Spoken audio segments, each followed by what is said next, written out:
Bismillahirrahmanirrahim. Gimana caranya biar kita selalu tenang menghadapi masalah? Biar tenang ketika kita tahu nilai kita kayaknya anjlok. Biar tenang pas kita tahu judul kita ditolak. Lamaran juga sama, di hari yang sama lah gitu. Pagi judul ditolak, malam lamaran ditolak. Selama Allah nggak nolak kita kan masih aman nih. Karena apa yang di sisi Allah lebih baik. Gimana caranya kita biar nggak panikan ketika ada masalah? Walaupun sedih, itu fitrah manusia sedih. Cuman ada yang sedihnya wajar, ada yang sedihnya sampai berlarut-larut atau putus asa. Bentuk keputusasaannya macam-macam. Ada yang putus asa dengan bunuh diri, loncat dari jembatan, ternyata nggak meninggal, gagal bunuh diri gitu kan. Ada yang putus asanya dengan cara ngelakuin perbuatan dosa, kayak mencuri atau udahlah saya mah nggak mau peduli lagi dengan hal haram, yang penting saya ambil aja semua proyek gitu. Nah ini putus asa. Ada yang putus asa dengan nggak mau lagi bertaubat. Dia ngerasa aduh kayaknya saya nggak pernah nasuhan nih taubatnya, taubat ulangi lagi, taubat ulangi lagi. Kenapa kita berputus asa minta ampun ke Allah, padahal Allah nggak pernah putus asa mengampuni kita? Kan aneh nih. Allah tuh nggak pernah putus asa mengampuni kita, nggak pernah bosan menerima taubat kita. Allah nggak pernah bilang lo datang ntar pasti besok buat lagi, enggak. Padahal Allah maha tahu kita mungkin besok masih ngelakuin dosa yang sama. Asal kita datang, Allah langsung terima. Seolah-olah Allah tuh kayak husnuzon banget sama kita. Walaupun pastinya Allah tahu tentang apa yang akan kita lakukan di masa yang akan datang. Ini artinya kenapa seseorang jadi putus asa, jadi berhenti untuk mencoba, jadi tidak lagi berharap apa-apa, jadi pesimis, jadi tidak survive dalam masalah, jadi penuh khawatir menghadapi hidup. Ada masalah dikit kayaknya udah kiamat dunia, padahal kuota habis doang nih.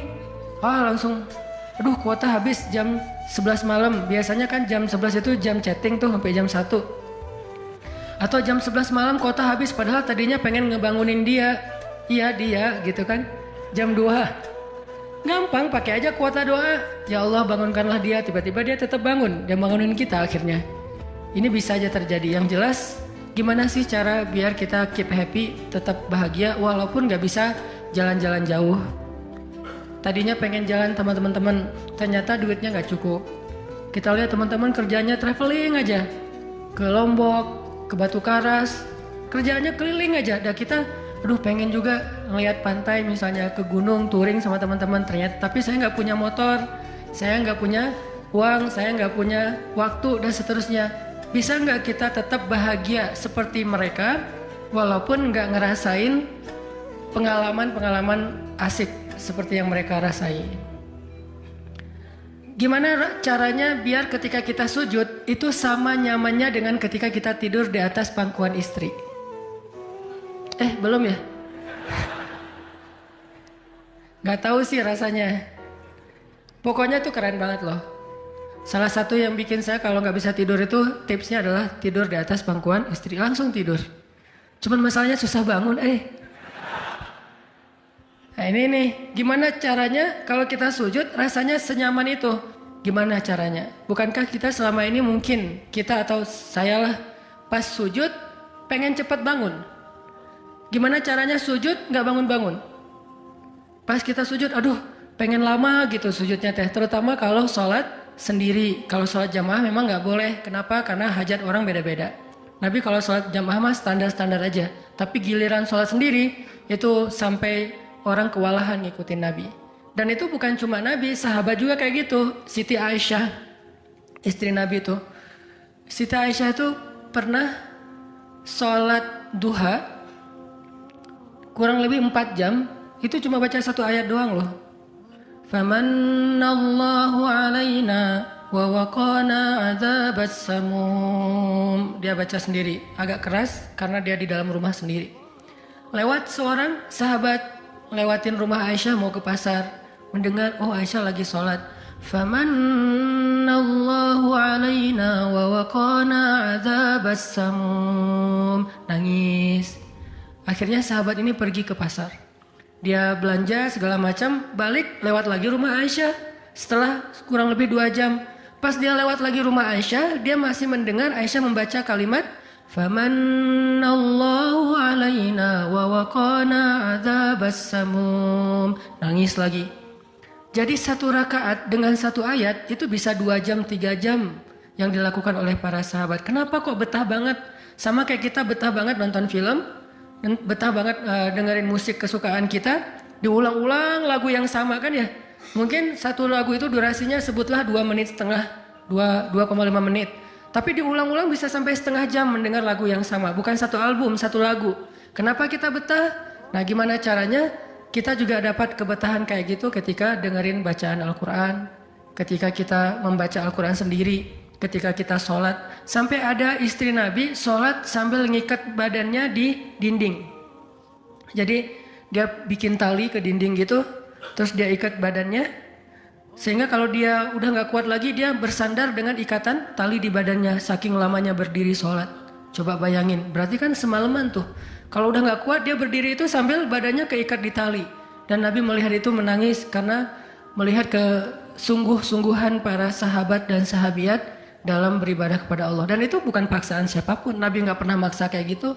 Mereka sendiri berinisiatif. Jadi tutorialnya dibikin sendiri gitu. Saya sholat kalau malam-malam kayak gini jadi agak gak kuat, atau saya lagi sakit nih, lagi lemas nih, lagi kurang makan, ya udah deh, agar tetap bisa berdiri, dia ikat tali, dia ikat ke badannya, terus berdirinya kayak orang-orang setengah sadar gitu. Nah, ini menunjukkan ada kenikmatan yang luar biasa yang mereka dapetin ketika mereka dekat dengan Allah Subhanahu Wa Taala. Gimana sih caranya biar kita bisa kayak gitu? Gimana caranya kita entertain kita itu adalah zikrullah. Boleh-boleh aja kita entertainnya nonton film, dengerin musik-musik yang positif. Entertain kita mungkin chatting, entertain kita mungkin update status, entertain kita mungkin kepoin mantan misalnya. Boleh-boleh aja selama masih wajar. Tapi bisa nggak entertain kita yang lain itu zikrullah.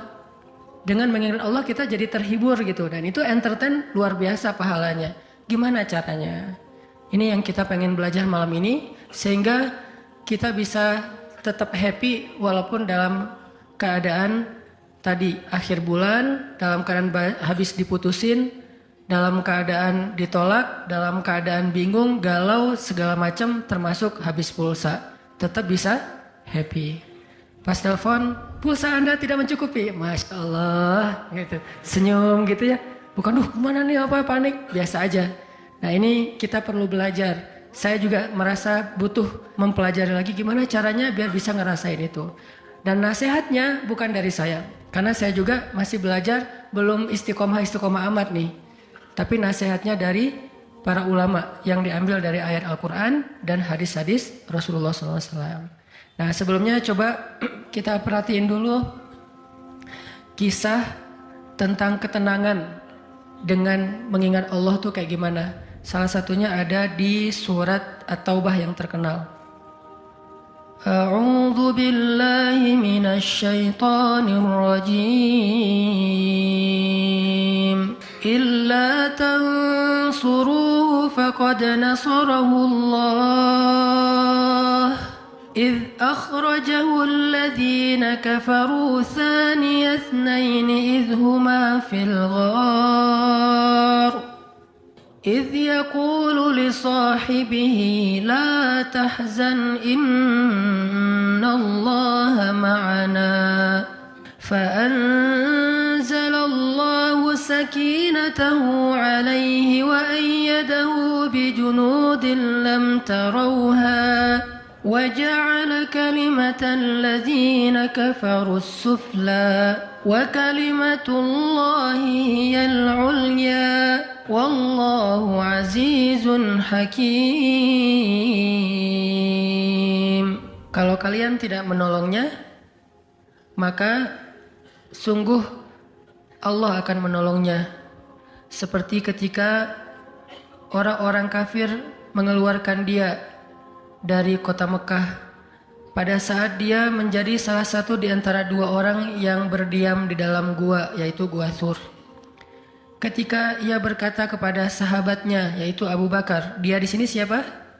Rasulullah SAW. Ketika dia berkata kepada sahabatnya, la tahzan, innallaha ma'ana. Janganlah kamu khawatir, bersedih, takut, itu sama. Sesungguhnya Allah bersama kita. Maka Allah Subhanahu wa taala menurunkan rasa ketenangan kepadanya dan menolongnya dengan tentara yang kalian tidak bisa melihat. Sehingga Allah menjadikan kalimat orang-orang kafir itu menjadi dikalahkan atau rendah. Dan kalimat Allah adalah kalimat yang tinggi. Dan Allah maha perkasa lagi maha bijaksana. Ini kan kata-kata yang paling populer ya. La tahzan, innallaha ma'ana. Tips pertama kalau kita pengen bisa lebih tetap tenang, happy ketika kita dalam tekanan adalah kita tuh memang harus punya sahabat yang selalu mengingatkan kita kepada Allah Subhanahu wa taala. Sahabat yang mengingatkan kita kepada Allah. Ini yang terjadi kepada Abu Bakar As-Siddiq. Sekelas Abu Bakar yang imannya sampai ke derajat Siddiq, bukan cuma mukmin loh, Siddiqun. Kan ada mukmin, ada muttaqin, ada siddiqin. Ini udah derajatnya Siddiq. Arti Siddiq itu udah nggak ada lagi keraguan di hatinya.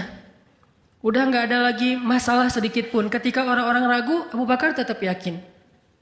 Salah satu kasusnya pas Nabi pulang Isra Mi'raj.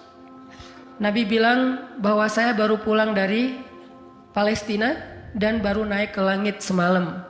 Diberitakan ini kepada orang-orang kafir Quraisy, tapi orang-orang kafir Quraisy nggak percaya. Lalu ketika para sahabat-sahabat lain mendengar, mereka kayak ragu-ragu gitu, bener nggak ya, bener nggak ya? Lalu ketika ditanya kepada Abu Bakar, ya Abu Bakar, lihat tuh teman kamu makin gila aja. Emangnya kenapa, kata Abu Bakar? Dia ngaku-ngaku baru pulang dari dari Palestina. Dia ngaku-ngaku baru pulang dari langit. Katanya Isra dan Mi'raj semalaman, dalam waktu 1 malam. Lalu Abu Bakar bertanya, siapa yang bicara kayak gitu? Dia atau kalian? Kata mereka, Muhammad yang ngomong kayak gitu langsung kepada kami. Kata Abu Bakar, kalau Muhammad yang ngomong kayak gitu, maka benar. Dia nggak mau tanya gimana caranya, berapa lama waktunya, kapan, siapa yang membawa dia. Nggak nanya apapun. Kalau Muhammad yang ngomong, maka itu benar. Ini artinya siddiq, nggak banyak tanya, percaya banget. Kalau ayatnya kayak gitu, udah cukup. Kalau hadisnya kayak gitu, udah cukup. Kalau kata ulama kayak gitu, saya ikut. Nggak ada kenapa kayak gini dan seterusnya, nggak. Ini menunjukkan Abu Bakar itu orang yang sangat luar biasa imannya. Tapi dia tetap manusia. Gimana pun imannya udah kuat, mantap, siddiq, ketika ada masalah, sifat dasar manusia itu keluar lagi, yaitu khauf, rasa khawatir, takut. Dan yang luar biasa, khawatir dan takutnya Abu Bakar itu bukan untuk keselamatan diri beliau. Abu Bakar itu khawatir terhadap keselamatan Rasulullah SAW. Jadi bukan keselamatan Abu Bakar. Kalau kita mungkin khawatir terhadap keselamatan diri sendiri nih. Kalau Abu Bakar derajatnya khawatir terhadap gimana ya Rasul, kalau mereka ngelihat ke bawah, ke kakinya, pasti kita akan ketahuan. Karena mereka sembunyi di sebuah lubang, nggak gua sih, kecil, lubang di bukit Jabal Thur. Dan orang-orang kafir Quraisy sudah datang ke lubang itu, berdiri tepat di pintu gua. Kalau mereka ngelihat ke bawah, udah ketahuan tuh, kelihatan Rasulullah sama Abu Bakar. Sehingga Abu Bakar berkata, ya Rasulullah, kalau mereka ngelihat kita sedikit aja ke bawah kaki mereka, mereka akan menemukan kita. Gimana ini ya Rasul? Saya khawatir terhadap keselamatanmu. Apa kata Nabi? Ya Abu Bakar, ma dhannuka bithnain, Allahu salisuhuma. Wahai Abu Bakar, kenapa kamu pikir kita cuma berdua? Allah yang ketiga di antara kita. Baru la tahzan, innallaha ma'ana. Jangan khawatir, Allah bersama kita. Kata-kata ini kalau diucapkan oleh orang solih, pada waktu yang tepat ketika kita ngalamin satu masalah besar, itu akan luar biasa memberikan efek ketenangan buat kita. Tapi waktu yang tepat, kalau normal-normal aja kayaknya agak kurang ngaruh nih. Makanya kata-kata kayak gini itu timingnya tuh harus pas. Dan yang mengatakan orang yang memang punya aura kesolehan yang luar biasa. Sekelas Rasulullah kurang apa? Itulah sebabnya kenapa kita harus punya banyak, atau setidaknya kita punya seorang sahabat, seorang teman yang solih, yang sering mengingatkan kita. Minimal istri. Kenapa? Karena kalau kita galau dalam urusan kerjaan, nanti pas kita pulang ke rumah, yang akan bilang la tahzan innallaha ma'ana adalah pasangan kita, dengan nada yang lembut, dengan senyum yang khas, dengan dekapan yang mungkin penuh kasih sayang, itu benar-benar bisa bikin kita tenang. Gak tahu tenang karena kata-katanya atau dekapannya nih, nggak. Saya juga bingung. Dua-duanya kali ya. Dia bilang la tahzan ya azizi. Panggilan buat suami bahasa Arabnya yang lembut tuh azizi. Bukan al-aziz ya. Al-aziz mah nama orang. La tahzan ya azizi atau ya habibi atau ya albi. Albi itu artinya jantungku. Jangan dipakai deh, biar saya aja yang pakai itu. La tahzan. Jadi misalnya kayak suami galau tentang kerjaan. Mah, papa lagi galau nih. Kenapa, Pak? Di kantor itu kemarin kita ada tawaran proyek, cuman proyeknya kayaknya cara untuk ngedapetin proyek itu cara-caranya tuh agak-agak kurang baik gitu, ada suap segala macam. Tapi itu proyeknya untung besar loh mah. Nah kalau kita nggak suap kita nggak akan dapat proyek itu. Ini gimana nih mah? Diambil nggak? Kan galau nih, udah istikharah belum mantap nih hatinya. Istrinya yang bilang, papa Allah yang kasih kita rezeki. Kalau papa ninggalin sesuatu karena Allah, Allah akan ganti dengan yang lebih baik. Pasti dari booster ya mah. Nyontek gitu ya. Nah, kalau dia ngomong kayak gitu kan jadi mantep nih. Kayak saya juga pernah ngerasain lagi kayak sedih gitu, lagi galau karena satu urusan. Istri mengatakan udah serahin aja sama Allah. Kan jadi mantep kan hatinya. Hal-hal yang kayak gini nih. Kalau belum punya pasangan, temen. Sehingga Nabi mengatakan almar'u ala dini khalilih. Seseorang itu bergantung loh kepada tingkat kesolehan temannya. Kalau temannya soleh, insya Allah dia akan terjaga oleh teman itu ketika dinasehati, diingat.